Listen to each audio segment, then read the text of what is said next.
মানুষের গিবাতও করলেন, নামাজও করলেন, হজও পড়লেন, তাহাজ্জুদও পড়লেন, ভাই বোনদের হক আদায় করলেন না, মার হক আদায় করলেন না, বোনদের জমি ঠিকমতো বুঝে দিলেন না।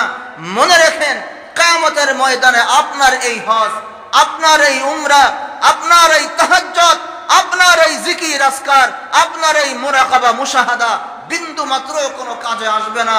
কিয়ামতের ময়দানে বোনের হক আদায় না করে এক পাও সামনে বাড়া যাবে না। কিয়ামতের ময়দানে যার গীবাত করেছিলেন এটার বিনিময় দেওয়া ছাড়া এক কদম সামনে বাড়তে পারবেন না। দুনিয়াতে যার উপরে হাত দ্বারা জুলুম করেছিলেন, দুনিয়াতে যার উপরে জবান দ্বারা জুলুম করেছিলেন, দুনিয়াতে যার উপরে কলম দ্বারা জুলুম করেছিলেন, মনে রাখেন কিয়ামতের ময়দানে এটার বিনিময় দেওয়া ছাড়া এক কদম সামনে বাড়তে পারবেন না। বিনিময় কি হবে? হয়তো আপনার আমল নামা দিয়ে তাকে আমল নামা দিয়ে বিনিময় হবে। আর যদি আপনার আমল নামা না থাকে তাহলে ওই ব্যক্তির গুনাহ আপনার উপরে চাপিয়ে দেওয়া হবে। এই অবস্থায় আপনাকে জাহান্নামে দেওয়া হবে। কথা বুঝেন নাই? আমাদের দেশে অনেক মানুষ আছে, রাগ হইবেন কারা কারা? চার হাত তুলেন। এই কথাটা কইলে রাগ হবেন কারা কারা? চার হাত তোলেন। হুজুর রাগও হমু না, চার হাতও নাই, তুলুমও না। বুঝেন না মনে হয় আমার কথা? আমাদের সমাজে অনেক শিক্ষিত মানুষ এরকম আছে, অনেক হাজি গাজি ভদ্রলোক এরকম আছে, বোনদের জায়গা জমি ঠিকঠাক মতো বুঝে দেয় না। আছে না নাই? এই কথা কয় না? আছে না নাই? দেয় না।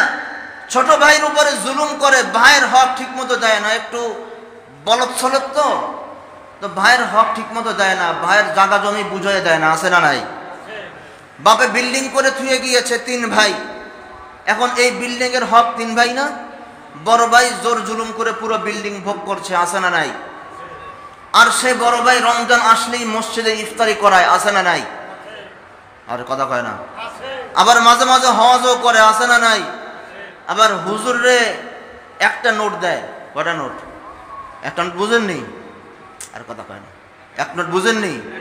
1000 একখান নোট দেয়। হুজুরও খুশি, হেতেও খুশি, মনে করছে বাস পার পেয়ে গেছি গা। বুঝেন নাই? আবার সে যখন আবার মৃত্যুবরণ করে তো তার যারা ছেলে সন্তানরা আছে বড় গরু জবই দিয়ে মসজিদের ইমাম সাহেবকে দাওয়াত দিয়ে, এরপরে গরু জবই দিয়ে সিন্নি করে মিলাদ 3 দিনে 40 5 দিনে 10 সব করে। আছে না নাই? খোদার কসম খেয়ে বলি আপনার একটাও কবুল না। কথা বলেন? একটাও কবুল না। আপনি এই পাশ দিয়ে দোয়া করেন, মসজিদের ইমাম সাহেবকে নিয়ে দোয়া করেন, আল্লাহ তাকে মাফ করে দাও।